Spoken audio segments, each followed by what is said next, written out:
Imagine stepping into a contaminated crime scene. Um, you are the lead investigator. Something terrible has happened in a specific room, and the evidence is just scattered all across the floor. Right, it's a mess. Yeah. And you do not solve this case from a pristine laboratory, thousands of miles away. Yeah. You can't just read a sanitized report from a distance and declare the problem Well, no, fixed. you have to get in there. You have to step into the mud. You have to tape off the very room where the ruin occurred. I mean, you have to breathe the air of the crime scene, gather the physical evidence with your own hands, and set things right from the inside. Welcome to Reformed Thinking. Today, we are looking at human history not as some random series of wars, assassinated kings, and shifting borders, but as the most meticulous, legally binding crime scene investigation ever conducted. It sort of forces a massive shift in perspective, doesn't it? Oh, absolutely. Because we are so accustomed to viewing history reactively. Like, we watch the news, we read history books, and it just looks like a chaotic collision of millions of independent human decisions. Yeah, just noise. All right, we tried to find patterns after the fact, but in the moment, it looks entirely unscripted. But then you step into the world of historical theology. Specifically, we are looking at the claims surrounding the life of Jesus of Nazareth, and suddenly that chaotic view of history is aggressively challenged. We are talking directly to you, sitting in your car or maybe at your desk right now. We are going to unpack a highly specific argument from Jonathan Edwards' History of the Work of Redemption. Yeah, that specific section titled Of Christ's Incarnation. Right. Our goal for this deep dive is to analyze Edwards' staggering logical framework explaining why the incarnation happened the way it did when it did, and why no other scenario was logically or legally possible. By the end of this conversation, you will look at human history through Edwards' lens, as this highly synchronized clock where massive empires rise and fall, simply to set the stage for a single birth in a stable. To set the table for this source material, we need to understand what Edwards is actually doing here. He is not giving us a sentimental retelling of a holiday story. Definitely not. No, he is laying out a rigorous cosmic legal brief. Edwards argues that the incarnation was a highly calculated intervention requiring specific legal, biological, and historical conditions to be met. He treats the biblical narrative not as a collection of, inspiring moralistic anecdotes, but as a tight, legally binding mechanism designed to solve an impossible dilemma. Yeah, so let's start right there with the dilemma itself. Okay, let's do it. Edwards begins with a basic logical problem regarding the nature of God and the strict requirements of justice. Before we even look at the historical timeline, we really have to walk into the courtroom. Right. Edwards writes that Christ, possessing only a divine nature, was infinitely sufficient for salvation, but lacked the immediate capacity for it. That is such a specific distinction. It is. Edwards' precision with language here is critical. He draws a hard, definitive line between sufficiency and capacity. Yeah. He says that if Christ had remained only in the divine nature, he would not have been in a capacity to purchase salvation. And the reason he gives is quite striking.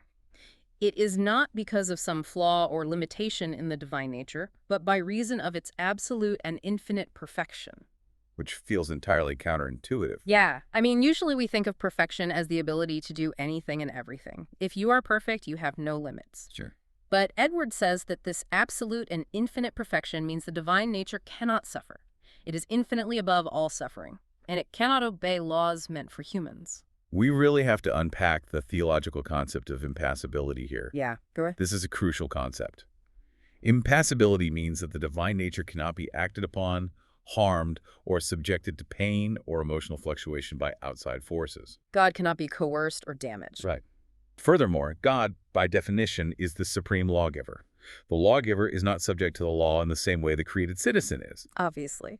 To rescue humanity, the law required two highly specific things.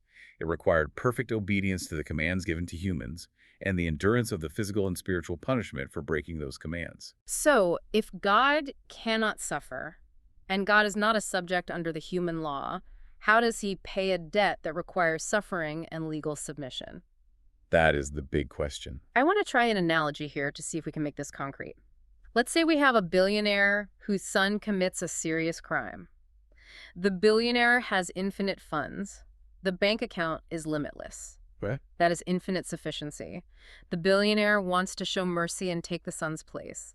But the judge hands down a sentence that doesn't involve money at all. The sentence is 5 years of hard manual labor in a state penitentiary. Oh, that analogy sets up the restriction perfectly. Right, because the billionaire has the desire and the abstract resources to fix the problem, but not the legal avenue to apply them. The warden at the penitentiary does not care how much money is in the checking account. No, not at all. The legal system demands time in a cell. The legal system demands physical labor. The billionaire's bank account has no capacity to sit in a concrete room or swing a sledgehammer. The billionaire cannot fulfill the sentence from a luxury penthouse. I mean, the wealth is sufficient to buy the prison, but the law demands physical sweat, physical exhaustion, and the loss of personal freedom. He has to go in.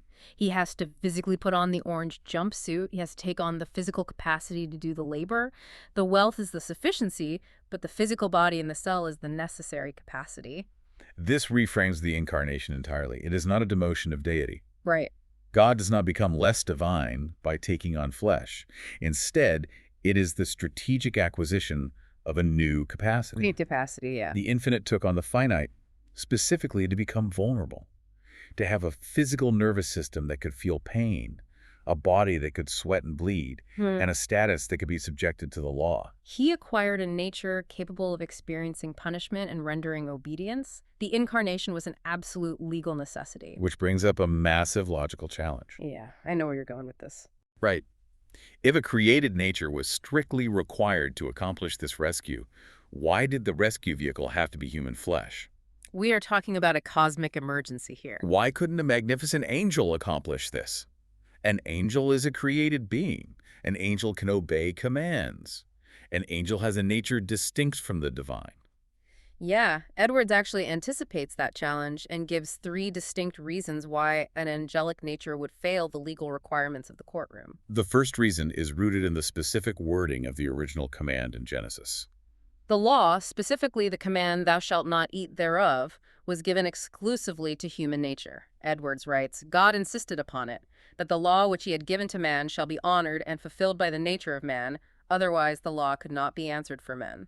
This brings in the concept of federal headship, or authorized representation. Explain that a bit more. In any legal proceeding, you need an authorized representative. An angel cannot represent a human in this specific cosmic court because the angelic class was never under that specific law. Right, they weren't in the garden. Exactly. The human race was given the mandate in the Garden of Eden. Therefore, human nature had to fulfill it. It makes sense. An angel stepping in would be like a Canadian citizen trying to pay the back taxes of an American citizen using Canadian law. The jurisdiction is completely wrong. And Edwards' second point follows that same strict jurisdictional logic. The threat of death, the consequence for breaking the law, was directed solely at human nature. Yeah, the words from Genesis, "Thou shalt surely die," respect the human nature. The same nature to which the command was given was that to which the threatening was directed. You cannot substitute a different species to take the penalty for humanity. Justice demands symmetry. Right. If a human commits a crime, punishing a horse or a dog does not satisfy justice. The nature that sinned must be the nature that dies. I follow the logic on the legal representation, totally. But Edwards' third point is where I want to push back a little bit. Okay, let's hear it. He argues that the physical location matters. He says that the earth was the stage of man's fall and ruin, and therefore it had to be the stage of his redemption. He quotes John 1:14 there. "The Word was made flesh and dwelt among us." Right. But why does a geographical location truly matter? Why does Edwards insist that the physical dirt, the literal habitation of humanity, must be the place where this happens? To understand this, we have to look at Edwards' view of cosmic symmetry. The biblical narrative treats physical space as highly significant. How so? The earth was corrupted by the actions of a human. The ground itself was cursed. Thorns and thistles grew as a direct result of human rebellion. The physical environment was fractured. Oh, I see. Therefore, the physical dirt, the literal habitation of humanity, required the physical presence of the Redeemer. He had a tabernacle among us to reverse the curse. It is a matter of restoring the specific domain that was lost. This goes back to that contaminated crime scene analogy we started with. Yes, precisely. The investigator must step into the mud. They have to tape off the very room where the ruin occurred. That physical presence validates the reality of the problem. If the Redeemer never steps foot on the earth remains an abandoned, conquered territory. Wow, yeah. By coming to man's proper habitation, the Redeemer reclaims the territory. He plants a flag in the actual dirt that was lost to the enemy. Okay, let me stop you there, because we hit a serious logical wall here. Right. Human nature is strictly required. A physical human body on the physical earth, subject to the specific human law. Right. But if the whole human race is part of the contaminated crime scene, how do you get a clean investigator who is also a local? Ah, yes. How do you acquire that human nature without inheriting the moral corruption that caused the problem in the first place? This is the next hurdle, and Edwards details the mechanics of the Incarnation by separating it into two distinct biological and theological aspects. Conception and birth. Yes, conception and birth. This distinction is vital to his argument. He points out that Christ was the immediate son of Mary, making him a true, literal descendant of Adam, Abraham, and David. He had to be in the family tree. He couldn't just be a look-alike. Spot on. If God just formed a brand new human out of the dirt, exactly like he did with Adam, that new human wouldn't be part of our specific family tree. He'd be totally separate. Right. He wouldn't be a true son of David. He would be a new creation entirely, a sort of alien to our specific lineage. He would fail the requirement of being a kinsman redeemer. But the conception bypassed ordinary generation. It occurred via the operation of the Holy Spirit. Yes. Edwards writes that Christ was formed in the womb of the Virgin, of the substance of her body, by the Spirit of God. So he was the seed of the woman, fulfilling that ancient promise in Genesis 3, but not the immediate son of any human male. This biological and theological distinction secures a sinless nature.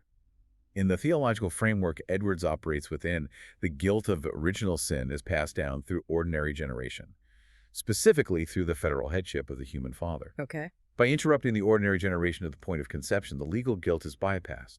He gets the human DNA, the human substance, from Mary, but the line of guilt is severed by the supernatural conception. But then Edwards goes out of his way to highlight the birth itself. He says that while the conception was supernatural, the human nature was gradually perfected in the womb of the Virgin in a way of natural progress. His birth was in the way of nature. There's a striking paradox here. A fully supernatural origin combined with a totally ordinary, grueling 9-month biological gestation. It is quite a contrast. Why does Edwards highlight the natural gestation so heavily? If this is a cosmic emergency, why couldn't the supernatural conception just immediately produce a fully grown human ready to solve the problem? Why the delay?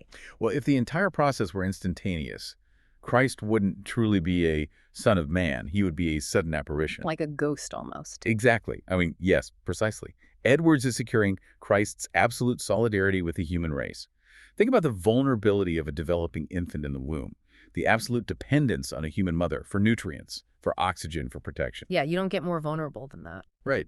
He had to undergo the standard human development to legitimately represent humanity in the cosmic legal court. He had to share in the complete human experience from the microscopic cellular level onward. He didn't just borrow a human suit for a 3-year ministry. He was built from human DNA, developing cell by cell, forming a skeletal structure, developing a nervous system over 9 months. That level of solidarity is staggering. It means he is thoroughly entwined with the physical, biological reality of mankind. He started as an embryo. And it prepares him for the obedience required. He entered the world subject to time, subject to physical growth, and subject to natural laws. He had to learn to walk, learn to speak, and experience the slow progression of human maturation. Okay, I buy the legal argument that he had to be human. I buy the necessity of a physical presence on the earth, and I understand the biological paradox of the virgin birth. What? But if this was an absolute cosmic emergency, why hit the pause button for thousands of years? Right, the timeline. If my house is on fire, I don't wait for the fullness of time to call the fire department. If the crime scene is contaminated, why wait millennia to send the investigator? Edwards bases his argument for the timeline on Galatians 4.4, which states, "But when the fullness of time was come, God sent forth his Son." Edwards argues that the timing was the most fit and proper. He systematically looks at previous eras of human history and rules them out, proving that the conditions were not yet legally or socially ready. Let's look at the era before the flood, the days of Noah. Edwards says this would not have been a fit time because the mischief and ruin of the fall were not fully seen. The curse had not fully come upon the earth. This is where we have to look at the psychological realities of the ancient world. Edwards points out something we often overlook. He points to human lifespans. People were living to be almost 1,000 years old. The biblical record says Methuselah lived to be 969. Edwards calls this a kind of immortality in comparison with what the life of man is now. I can see that. If humans live for nearly a millennium, the severity of the death sentence in Genesis, dust thou art, and unto dust thou shalt return, is entirely masked. It doesn't look like a severe punishment if you get to live for 10 centuries first. Can you imagine the psychology of a society where people live that long? Think about a midlife crisis at age 450. That is wild to think about.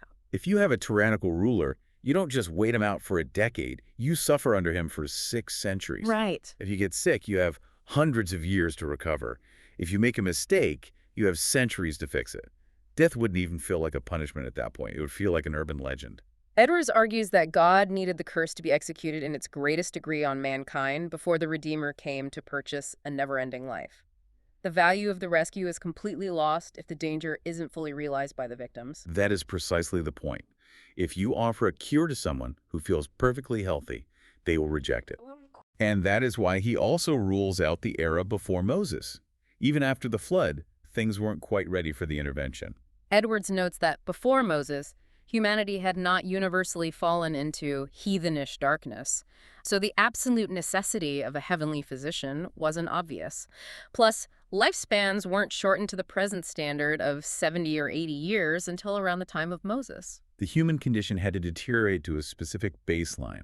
Edwards uses a weighty phrase here, the remedilessness of their disease. I want to use a medical analogy to visualize this. Go for it. Think of a doctor treating an incredibly stubborn patient. The patient has a localized infection on their arm. The doctor knows it requires aggressive surgery, but the patient refuses. They always do. They want to try herbal teas, hot compresses, internet remedies, positive thinking. The doctor might wait for that localized infection to become a systemic fever. Not out of cruelty. No, not at all, but because only when the fever spikes, only when all the home remedies fail completely and the patient is lying in a hospital bed will they stop resisting and finally consent to the required life-saving surgery. That captures the dynamic perfectly. Humanity needed centuries of failure to prove that no human philosophy, no form of government, no legal code, and no long lifespan could reverse the curse.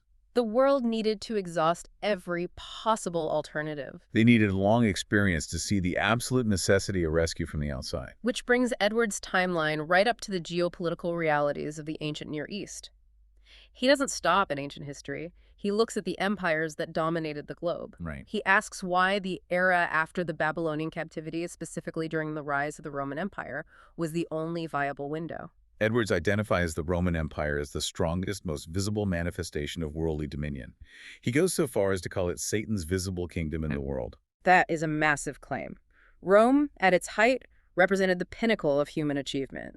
We are talking about unrivaled military might, brilliant engineering, complex legal systems, sophisticated philosophy. And that is why it had to be the stage. Overcoming the greatest monarchy meant a more complete triumph. That makes a lot of sense. If the Messiah had arrived during a time of scattered, weak, disorganized tribes, the victory might seem small.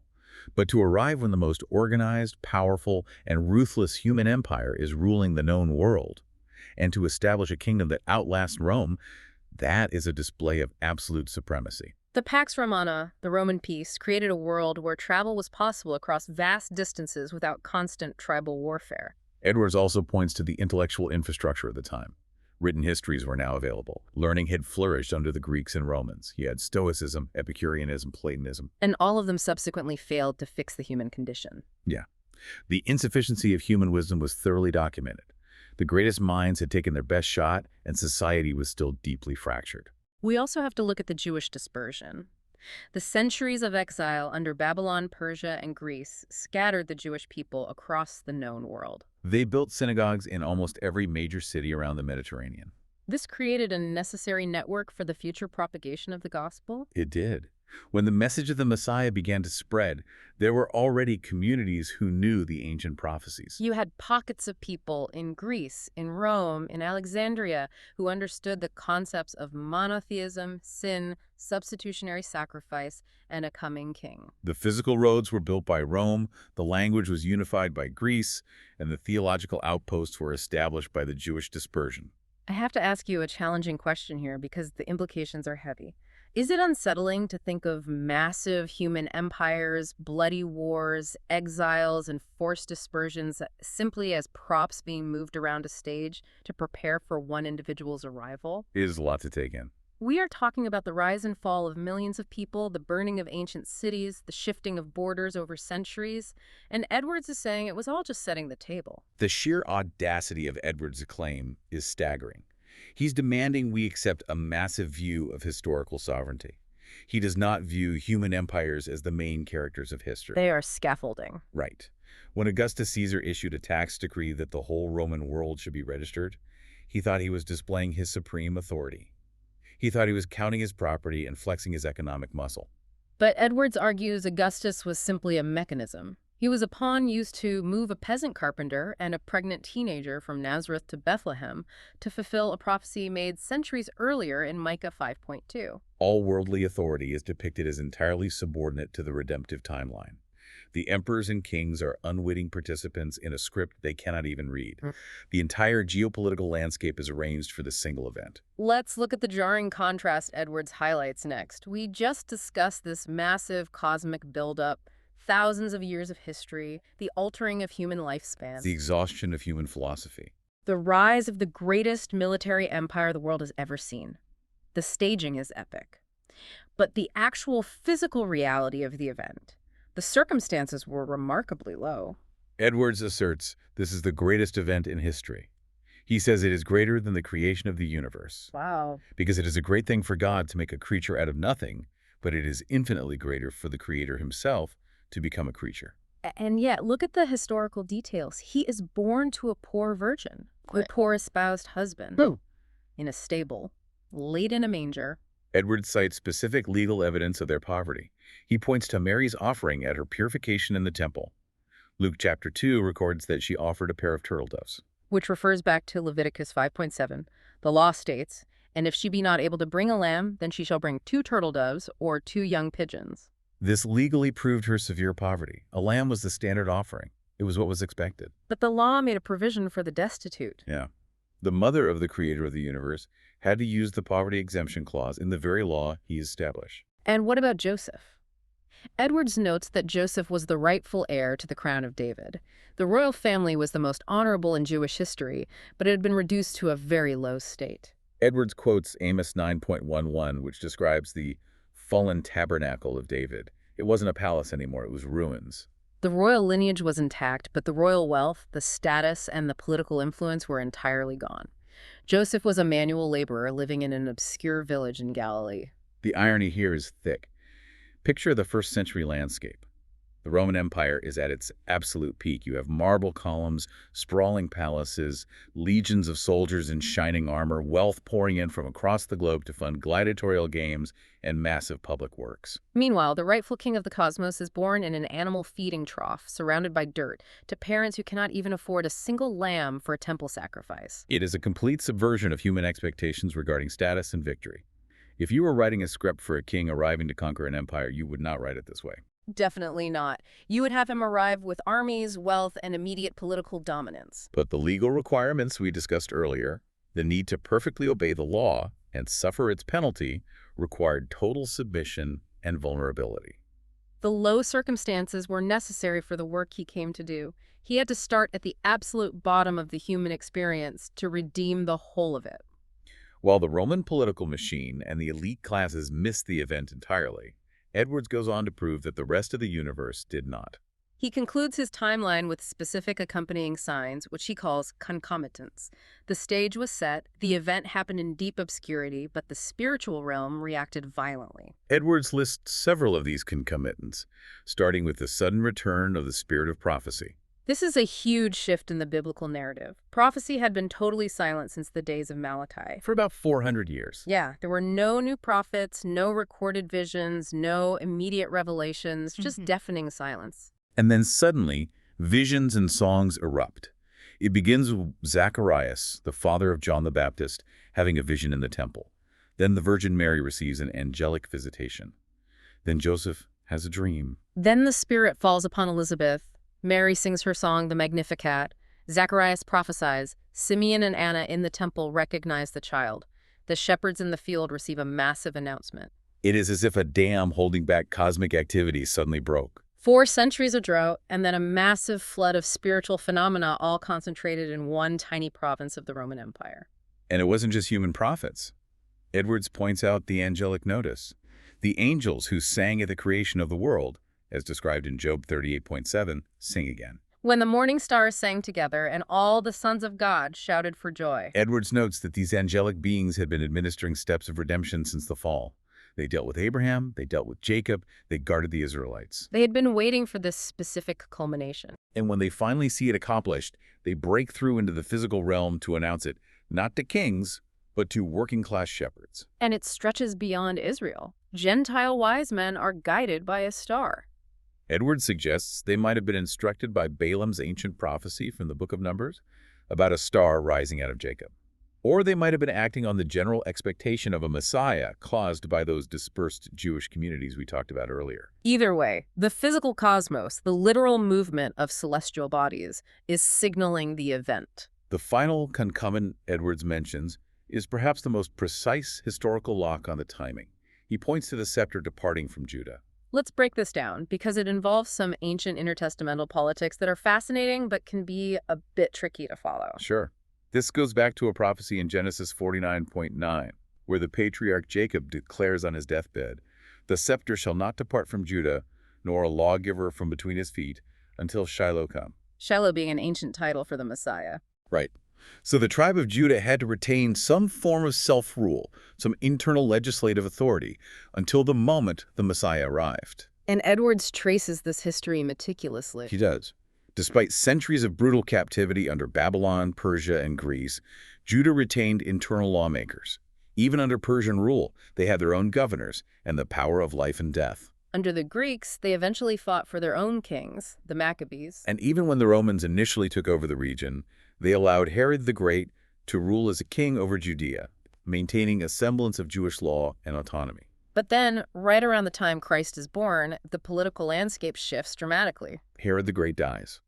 His son Archelaus succeeds him, but is notoriously incompetent and brutal, and is quickly deposed by the Roman Emperor Augustus. Rome decides to strip Judea of its autonomy. They install Roman governors, prefects like Pontius Pilate later on, and crucially, they take away the Jewish authority to execute capital punishment. The Jewish courts lose the sword. Which is why, decades later, in John 18.31, when the Jewish leaders want to execute Jesus, they have to go to Pilate and admit, "It is not lawful for us to put any man to death." The timing is incredible. The scepter, the political seal of autonomy and legal authority, finally and totally departed from Judah in the exact historical window that the Messiah was born. The political autonomy of Judah finally extinguishes precisely as the spiritual lights turn on. They act as a lock and key. The prophecy holds until the very moment the fulfillment arrives, and then the old system is dismantled by Rome. Let's step back and look at the staggering architecture of Edwards' argument we just covered. This is not a random collection of religious facts. He has presented a tight logical sequence. It really is. The Incarnation was not an emergency backup plan thrown together at the last minute because things got out of hand. It required the precise legal capacity of human flesh to suffer and obey. It required a physical presence on the contaminated earth to reclaim the territory. It demanded a sinless conception to bypass guilt, but a biologically ordinary 9-month human gestation to secure absolute solidarity with mankind. And it was timed with unbelievable precision. It happened only after human lifespans shortened, so death became a visible, immediate threat rather than an abstract concept hundreds of years away. It waited until human philosophies and wisdom entirely failed to cure the disease. It utilized the greatest military empire in history to unknowingly build the physical roads, establish the necessary peace, and create the geopolitical climate necessary for the message to spread across the globe. I want to leave you with a final thought to chew on as we wrap up this analysis. We started by contrasting the seeming randomness of history with the meticulous schedule of these events. If Jonathan Edwards is correct, if thousands of years of human history, the rise of the Roman war machine, the altering of human lifespans, the shifting of political control in Judea, and the literal movements of stars were all meticulously synchronized for a single birth in a forgotten dirty stable, how should you view the seemingly random, ordinary events playing out in the news today? Or even in your own daily life. If the largest empires are just scaffolding for a redemptive purpose, then history is not chaotic. It is highly directed. Are there hidden through lines in history currently passing entirely unnoticed by the experts, the economists, and the politicians of our day? It makes you look at the daily headlines very differently. The noise of the present might just be scaffolding for something much larger. Thank you for joining us for this deep dive on reformed thinking. Keep questioning the surface level of history. There is always more happening underneath.